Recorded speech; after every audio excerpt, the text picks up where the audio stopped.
Hello guys, welcome back to cric talks with Kiran. Sunil നരേന്റെ മികവിൽ ഡൽഹി ക്യാപിറ്റൽസിനെ തോൽപ്പിച്ച് കൊൽക്കത്ത നൈറ്റ് റൈഡേഴ്സ്. ഇതോടെ പ്ലേ ഓഫ് പ്രതീക്ഷകൾ സജീവമായി നിലനിർത്താനും കൊൽക്കത്ത നൈറ്റ് റൈഡേഴ്സിനായി. നമ്മൾ മത്സരത്തിലേക്ക് വന്നു കഴിഞ്ഞാൽ കഴിഞ്ഞ DC-RCB മത്സരത്തിൽ കണ്ട പോലെ ഒരു ഡിഫിക്കൽട്ട് പിച്ചായിരുന്നില്ല ഇന്നലത്തേത്. അതിന് പിന്നിലുള്ള തോട്ട് പ്രോസസ് സിമ്പിൾ ആണ്. ഇപ്പോൾ നമ്മൾ മാച്ച് പ്രിവ്യൂ വീഡിയോയിൽ തന്നെ പറഞ്ഞിരുന്നു. അപ്പോൾ RCB മത്സരത്തിലെ പോലൊരു സ്ലോ പിച്ച് ആണെങ്കിൽ അത് KKRനെ എയ്ഡ് ചെയ്യും. കാരണം അവരുടെ സൈഡിൽ വരുൺ ചക്രവർത്തിയും സുനിൽ നരേനും ഉണ്ട്. അതുകൊണ്ട് തന്നെയാണ് അങ്ങനെ സ്ലോ പിച്ച് പ്രൊവൈഡ് ചെയ്യാൻ ഡൽഹി ക്യാപിറ്റൽസ് മുതിരാതിരുന്നത്. ഇന്നലത്തേത് അത്യാവശ്യം ബാറ്റിംഗ് ഫ്രണ്ട്ലി ആയിട്ടുള്ള സർവീസ് തന്നെയായിരുന്നു. ടോസ് നേടിയ ഡൽഹി ക്യാപ്റ്റൻ അക്ഷർ പട്ടേൽ ബോളിംഗ് ആണ് തിരഞ്ഞെടുത്തത്. ഇന്നലത്തെ മത്സരത്തിൽ നമ്മൾ ഫേസുകളായിട്ടൊന്ന് തരം തിരിച്ചു കഴിഞ്ഞാൽ ഇപ്പോൾ ആകെ 3 ഫേസ് ഉണ്ട്, നമുക്ക് എല്ലാവർക്കും അറിയാവുന്ന പോലെ. Power play, middle phase, death overs. ഇതിൽ മിഡിൽ ഫേസിലായാലും ഡെത്ത് ഓവേഴ്സ് ഫേസിലായാലും ഈ രണ്ട് ടീമുകളും ഏറെക്കുറെ ഈക്വൽ തന്നെയായിരുന്നു. അതായത് ഇപ്പോൾ റൺ റേറ്റ് നോക്കിയാലും വലിയ വ്യത്യാസങ്ങളൊന്നുമില്ല. എന്നാൽ ഇവിടെ ഡിഫറൻസ് ഉണ്ടായത് ആ ഒരു പവർ പ്ലേയിലാണ്. അപ്പോൾ നമ്മൾ കൊൽക്കത്ത നൈറ്റ് റൈഡേഴ്സിന്റെ പവർ പ്ലേ നോക്കിക്കഴിഞ്ഞാൽ നന്നായിട്ടാണ് ഗുർബാസും സുനിൽ നരേനോട് സ്റ്റാർട്ട് ചെയ്തത്. ഒരു ഫാസ്റ്റ് സ്കോറിംഗ് സ്റ്റാർട്ട് ആയിരുന്നു. ഈ സീസണിൽ ഇതേവരെ KKRന്റെ ഓപ്പണിംഗ് ബാറ്റേഴ്സിൽ നിന്നൊരു 50+ പാർട്ണർഷിപ്പ് ഉണ്ടായിട്ടില്ല. ഇന്നലെയും അത് ഉണ്ടായില്ല എങ്കിലും അവർ ഈ മത്സരത്തിലെടുത്ത 48 റൺസാണ് ഈ ടീമിന്റെ ഹയസ്റ്റ് ഓപ്പണിംഗ് പാർട്ണർഷിപ്പ് എന്ന് പറയുന്നത്. ഈ 48 റൺസ് എന്ന് പറയുന്നത് ഒരു ക്വിക്ക് ഫയർ 48 ആണ്. വളരെ കുറച്ച് ബോളുകൾക്കുള്ളിലാണ് അവർ ആ ഒരു പ്ലാറ്റ്ഫോം പവർ പ്ലേയിൽ തന്നെ സെറ്റ് ചെയ്തത്.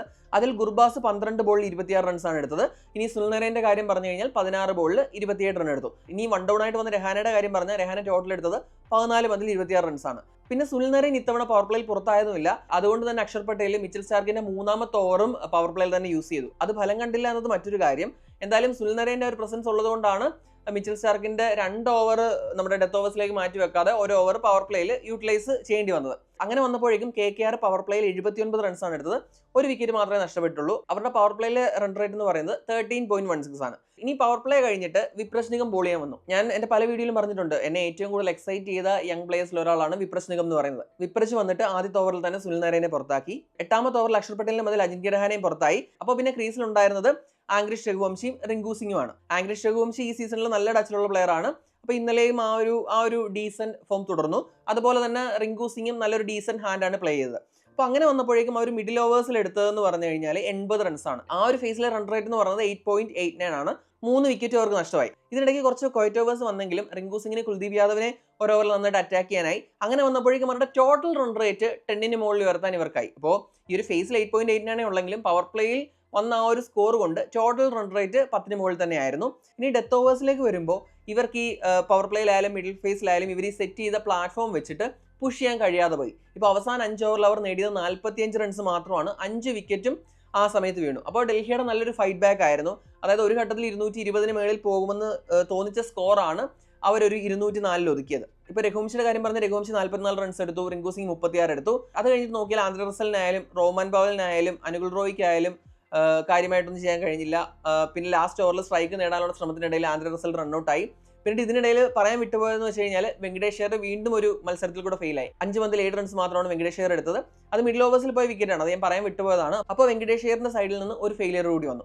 അങ്ങനെ KKR പോസ്റ്റ് ചെയ്ത് 204 എന്നൊരു മാസീവ് ടോട്ടലാണ്. തീർച്ചയായിട്ടും ഒരു ഹൈ സ്കോർ ആണ്. പക്ഷേ അവരുടെ ആ ഒരു സ്റ്റാർട്ട് വെച്ചിട്ട് അവരെടുക്കേണ്ട സ്കോറിനേക്കാൾ 20 റൺസ് താഴെ നിർത്താൻ ഡൽഹി ക്യാപിറ്റൽസ് ബോളേഴ്സിനായി.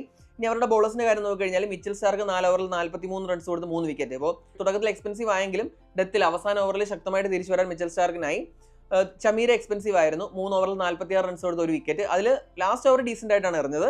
ഇനി മുകേഷ് കുമാർ 2 ഓവർ എറിഞ്ഞുള്ളൂ, 17 റൺസ് കൊടുത്തു. പിന്നെ വിപ്രശ് നിഗമും അക്ഷർ പട്ടേലും 2 വിക്കറ്റ് വീതം എടുത്തു. അതിൽ അക്ഷർ പട്ടേൽ നല്ല എക്കോണമി റേറ്റിലാണ് ബോൾ ചെയ്തത്. 4 ഓവറിൽ 27 റൺസ് മാത്രമേ വിട്ടുകൊടുത്തുള്ളൂ. ഇത്തവണ കുൽദീപ് യാദവിന് വിക്കറ്റ് എടുക്കാൻ കഴിഞ്ഞില്ല. ഇനി ഡൽഹി ക്യാപിറ്റൽസിന്റെ ചേസിലേക്ക് വന്നു കഴിഞ്ഞാൽ ഈ മത്സരത്തിൽ ടീമിലേക്ക് എത്തിയ അനുകുൽ റോയ്ക്കാണ് രഹാനെ ആദ്യ ഓവർ കൊടുത്തത്. ആ ഒരു സ്ട്രാറ്റജി വർക്ക് ആവുകയും ചെയ്തു. അപ്പോൾ ആദ്യത്തെ പന്തിൽ തന്നെ അഭിഷേക് പോരലിന് ഒരു 4 അടിക്കാൻ കഴിഞ്ഞെങ്കിലും അടുത്ത പന്തിൽ ഒരു ബിഗ് ഷോട്ടിനുള്ള ശ്രമത്തിൽ അഭിഷേക് പോരൽ പുറത്തായി. 2 പന്തിൽ നിന്ന് 4 റൺസ് മാത്രമാണ് എടുത്തത്. അത് കഴിഞ്ഞിട്ട് കരുൺ നായർ ക്രീസിലെത്തി. കരുൺ നായരും പവർ പ്ലേയിൽ തന്നെ ഔട്ടായി. കരുൺ നായറിന് ഒരു ഫെയിലിയർ എന്ന് പറയാവുന്ന ഇന്നിംഗ്സ് തന്നെയായിരുന്നു. കാരണം പവർ പ്ലേയിൽ 13 പന്തിൽ 15 റൺസ് മാത്രമാണ് എടുക്കാൻ കഴിഞ്ഞത്. ഒരു സൈഡിൽ പക്ഷേ ഹാഫ് ഡുപ്ലസ് റൺസ് കണ്ടെത്തുന്നുണ്ടായിരുന്നു. ഇനി ഇവരുടെ പവർ പ്ലേ നോക്കിക്കഴിഞ്ഞാൽ ഇവർക്ക് പവർ പ്ലേയിൽ എടുക്കാൻ കഴിഞ്ഞത് 58 റൺസാണ്. അപ്പോൾ ഇവരുടെ ഒരു റൺ റേറ്റ് എന്ന് പറയുന്നത് 9.67 ആണ്. 2 വിക്കറ്റ് നഷ്ടമായി അഭിഷേക് പോരലിന്റെയും കരുൺ നായറിന്റെയും. ഈ ഒരു ഫേസ് ആണ് മത്സരത്തിൽ ഏറ്റവും നിർണായകമായത്. അപ്പോൾ കൊൽക്കത്ത നൈറ്റ് റൈഡേഴ്സ് 79 റൺസ് എടുത്ത സ്ഥാനത്ത് 21 റൺസ് കുറച്ച് മാത്രമേ ഡൽഹി ക്യാപിറ്റൽസിന് എടുക്കാൻ കഴിഞ്ഞുള്ളൂ. അതുകൊണ്ട് തന്നെ മിഡിൽ ഫേസും ഡെത്ത് ഓവേഴ്സും ഓൾമോസ്റ്റ് ഐഡന്റിക്കലായി വന്നിട്ടും 14 റൺസിന്റെ വിജയം സ്വന്തമാക്കാൻ KKRനായി. അപ്പോൾ ഞാൻ പറഞ്ഞ പോലെ പവർ പ്ലേയിലാണ് ഏറ്റവും വലിയ ഡിഫറൻസ് സംഭവിച്ചത്. ഇനി മിഡിൽ ഫേസിലേക്ക് വന്നു കഴിഞ്ഞാൽ ഇവർ സ്കോർ ചെയ്ത് 88 റൺസാണ്. അതായത് KKR സ്കോർ ചെയ്തതിനേക്കാൾ 8 റൺസ് കൂടുതൽ സ്കോർ ചെയ്യാൻ ഇവർക്കായി. 3 വിക്കറ്റ് നഷ്ടത്തിൽ 88 റൺസാണ് അവർ സ്കോർ ചെയ്തത്. ഇനിയിപ്പോൾ ബാറ്റിംഗിലേക്ക് വന്നു കഴിഞ്ഞാൽ ഫാഫ് ഡുപ്ലസി അത്യാവശ്യം നല്ലൊരു ഇന്നിംഗ്സ് ആയിരുന്നു, 45-62. അതുപോലെ തന്നെ അക്ഷർ പട്ടേൽ ഞാൻ നേരത്തെ പറഞ്ഞിട്ടുണ്ട്, ഈ ഒരു സീസണിൽ മിഡിൽ ഓവേഴ്സിൽ നല്ല സ്ട്രൈക്ക് റേറ്റിൽ കളിക്കുന്ന പ്ലെയർ ആണ്. ഇന്നലെയും അങ്ങനെ തന്നെയുള്ള ഒരു ഇന്നിംഗ്സ് ആയിരുന്നു. 23-43, 4 4 3 6 അടക്കം 186 ആണ് നമ്മുടെ അക്ഷർ പട്ടേലിന്റെ സ്ട്രൈക്ക് റേറ്റ്. ഈ ഒരു പാർട്ണർഷിപ്പ് മുന്നോട്ട് പോയിക്കൊണ്ടിരുന്നപ്പോൾ, അതായത് ഡുപ്ലസിയും അക്ഷർ പട്ടേലും റൺസ് കണ്ടെത്തി മുന്നോട്ട് പോയിക്കൊണ്ടിരുന്നപ്പോൾ DC ഈ സ്കോർ ചേസ് ചെയ്യും എന്ന് തന്നെയാണ് തോന്നിപ്പിച്ചത്. അവിടെയാണ് KKRന്റെ രക്ഷകനായിട്ട് സുനിൽ നരൈൻ വരുന്നത്. ഒരേ ഓവറിൽ തന്നെ അക്ഷർ പട്ടേലിനെയും ക്രിസ്റ്റൻ സ്റ്റബ്സിനെയും സുനിൽ നരൈൻ പുറത്താക്കി. ഇപ്പോൾ സ്റ്റബ്സ് എന്ന് പറയുന്നത് ഫോമിലുള്ള താരമാണ്. ഇപ്പോൾ കഴിഞ്ഞ മത്സരത്തിൽ ഒരു ഡിഫിക്കൽട്ട് പിച്ചിലായാലും നല്ലൊരു ഫിനിഷിംഗ് DCക്ക് കൊടുത്തത് സ്റ്റബ്സ് ആണ്. എന്നാൽ സ്റ്റബ്സിനെ ഇത്തവണ ഒരു റൺസിന് നരൈൻ പുറത്താക്കി. ഈ ഒരു ഡബിൾ ബ്ലോ വന്നപ്പോഴേക്കും ഡൽഹി ക്യാപിറ്റൽസ് ആ ചേസിൽ പിന്നോട്ട് പോയി. നരൈൻ അവിടെ കൊണ്ട് നിർത്തിയില്ല. ഡെത്ത് ഓവർ ഫേസിലെ ആദ്യത്തെ ഓവർ, അതായത് 16ാമത്തെ ഓവറിൽ പന്തറിയാൻ വരികയും നമ്മുടെ ഫാഫ് ഡുപ്ലസിയുടെ വിക്കറ്റ് നരൈൻ എടുക്കുകയും ചെയ്തു. അങ്ങനെ വന്നപ്പോഴേക്കും മത്സരം KKRന്റെ കയ്യിലായി. പിന്നീട് അവർക്ക് ജയിക്കണമെങ്കിൽ അശുതോഷ് ശർമ്മ, വിപ്രജ് നിഗം അവർ നമ്മുടെ LSG മത്സരത്തിൽ പുൾ ഓഫ് ചെയ്തതുപോലെ ഒരു ഹീസ്റ്റ് പുൾ ഓഫ് ചെയ്യണമായിരുന്നു. എന്നാൽ 18ാമത്തെ ഓവറിൽ വരുൺ ചക്രവർത്തി അശുതോഷിനെ പുറത്താക്കി. അശുതോഷ് ഈ മത്സരത്തിൽ 6 പന്തിൽ 7 റൺസ് മാത്രമാണ് എടുത്തത്. പിന്നീട് വിപ്രജ് നിഗം ഇവർക്ക് ചെറിയൊരു പ്രതീക്ഷ നൽകി. വിപ്രജിന്റെ നല്ലൊരു ക്വിക്ക് കമ്മ്യൂ ഇന്നിംഗ്സ് ആയിരുന്നു.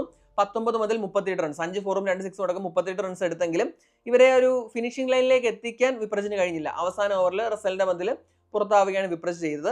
അപ്പോൾ അങ്ങനെ വന്നപ്പോഴേക്കും ഇവർക്ക് ടോട്ടൽ എടുക്കാൻ കഴിഞ്ഞത് 190 റൺസാണ്. 14 റൺസിന് കൊൽക്കത്ത നൈറ്റ് റൈഡേഴ്സ് മത്സരം വിജയിച്ചു. Man of the match Sunil Narine ആണ്, വെൽ ഡിസേർവ്ഡ് ആണ്. ഇപ്പോൾ ബാറ്റിംഗിലാണെങ്കിൽ ഒരു ക്വിക്ക് സ്റ്റാർട്ട് നൽകി. അതുപോലെ ബോളിംഗിൽ 4 ഓവറിൽ 29 റൺസ് കൊടുത്ത് 3 വിക്കറ്റ്. ആ 3 വിക്കറ്റ് എന്ന് പറയുന്നത് Axar Patel, Faf du Plessis, Tristan Stubbs, 3 crucial wickets ആണ്. അതെടുത്ത സുനിൽ നരൈൻ തന്നെയാണ് മാൻ ഓഫ് ദ മാച്ച്. ഇനി അതുപോലെ വരുൺ ചക്രവർത്തിക്ക് 2 വിക്കറ്റ് കിട്ടി. അതുപോലെ റസലും അനുകുൽ റോയും വൈഭവ് അറോറയും ഓരോ വിക്കറ്റ് എടുത്തു. ഹർഷിത് റാണ ഇന്ന് എക്സ്പെൻസീവ് ആയിരുന്നു. 4 ഓവറിൽ 49 റൺസ് കൊടുത്തു, വിക്കറ്റ് ഒന്നും എടുക്കാൻ കഴിഞ്ഞില്ല. ഈ വിൻ എന്ന് പറയുന്നത് കൊൽക്കത്ത നൈറ്റ് റൈഡേഴ്സിന് വളരെയേറെ ക്രൂഷ്യലാണ്. ഇപ്പോൾ അവർ 10 കളികളിൽ നിന്ന് 9 പോയിന്റുമായിട്ട് 7ാം സ്ഥാനത്താണ്. ഇനി അവർക്ക് 4 മത്സരങ്ങളാണ് ബാക്കിയുള്ളത്. അതിൽ 4 ജയിച്ചു കഴിഞ്ഞാൽ അവർക്ക് 17 പോയിന്റ് എത്താം. അപ്പോൾ 17 പോയിന്റ് എന്ന് പറയുന്നത് പ്ലേ ഓഫിൽ എത്താൻ അവർക്ക് ഒരു ഹൈ ചാൻസ് നൽകുന്നുണ്ട്. അതായത് ഈ 4 മത്സരം ജയിക്കുകയാണെങ്കിൽ അവർക്ക് പ്ലേ ഓഫിന് ഹൈ ചാൻസ് ഉണ്ട്. ഡൽഹിയുടെ കാര്യം പറഞ്ഞു കഴിഞ്ഞാൽ ഇപ്പോഴും അവർ 4ാം സ്ഥാനത്ത് തന്നെയാണ്. 10 കളികളിൽ നിന്ന് 6 വിജയങ്ങൾ, അതായത് 12 പോയിന്റുമായിട്ട് 4ാം സ്ഥാനത്താണ്. എന്നാൽ ഇന്ന് നടക്കുന്ന ചെന്നൈ പഞ്ചാബ് മത്സരത്തിൽ പഞ്ചാബ് ജയിച്ചു കഴിഞ്ഞാൽ ഡൽഹി ക്യാപിറ്റൽസ് 5ാം സ്ഥാനത്തേക്ക് പിന്തള്ളപ്പെടും. ഇവരുടെ തുടക്കം എന്ന് പറയുന്നത് നമുക്കറിയാം, ഒരു ഹൈ ഫ്ലൈയിങ് സ്റ്റാർട്ട് ആയിരുന്നു. എന്നാൽ ഇപ്പോൾ അരുൺ ജെയ്റ്റ്ലി സ്റ്റേഡിയത്തിൽ എത്തിയതൊക്കെ പിന്നെ അവിടെ കളിച്ച 3 മത്സരങ്ങളും അവർ തോറ്റു. ഇനി അങ്ങോട്ട് 4 മത്സരങ്ങളാണ് അവർക്കുള്ളത്. ഈ ഒരു ഫോമിൽ വന്ന ഒരു ഡിപ്പ് എന്ന് പറയുന്നത് തീർച്ചയായിട്ടും ആശങ്ക ഉളവാക്കുന്നതാണ്. എത്രയും പെട്ടെന്ന് അവർക്ക് ആ ഒരു വിന്നിംഗ് ട്രാക്കിലേക്ക് തിരിച്ചെത്തിയില്ലെങ്കിൽ ഇപ്പോൾ ടൂർണമെന്റിന്റെ ബാക്ക് എൻഡ് ആണ്, പെട്ടെന്ന് തന്നെ മത്സരങ്ങൾ മുന്നോട്ട് പോകും. ബാക്കിയുള്ള ടീമുകൾ മുകളിൽ കയറി പോയിട്ട് ഇവർ ചിലപ്പോൾ ഒരുപക്ഷെ പ്ലേ ഓഫിൽ നിന്ന് പുറത്താവാൻ വരെ സാധ്യതയുണ്ട്. അപ്പോൾ അതുകൊണ്ട് തന്നെ എത്രയും പെട്ടെന്ന് ആ ഒരു വിന്നിംഗ് മൊമെന്റത്തിലേക്ക് തിരിച്ചു വരേണ്ടത് DCക്ക് അത്യാവശ്യമാണ്. KKR ഞാൻ പറഞ്ഞ പോലെ ഇനി എല്ലാ മത്സരങ്ങളും ഡു ഓർ ഡൈ ആണ്. കഴിഞ്ഞ സീസണിൽ RCB ചെയ്തതുപോലെ വേണമെങ്കിൽ തുടർച്ചയായ ജയങ്ങളുമായിട്ട് KKRന് പ്ലേ ഓഫിൽ കടക്കാനാവുന്നതേ ഉള്ളൂ. അപ്പോൾ എന്തായാലും ഇതിലേതാണ് സംഭവിക്കുക എന്ന് നമുക്ക് കാത്തിരുന്ന് കാണാം. ഈ മത്സരത്തെക്കുറിച്ച് എന്താണ് നിങ്ങളുടെ അഭിപ്രായം? കമന്റ് ചെയ്യുക. അടുത്തൊരു വീഡിയോയുമായി ഉടൻ തന്നെ കാണാം. Thanks for watching Crick Talks with Kiran.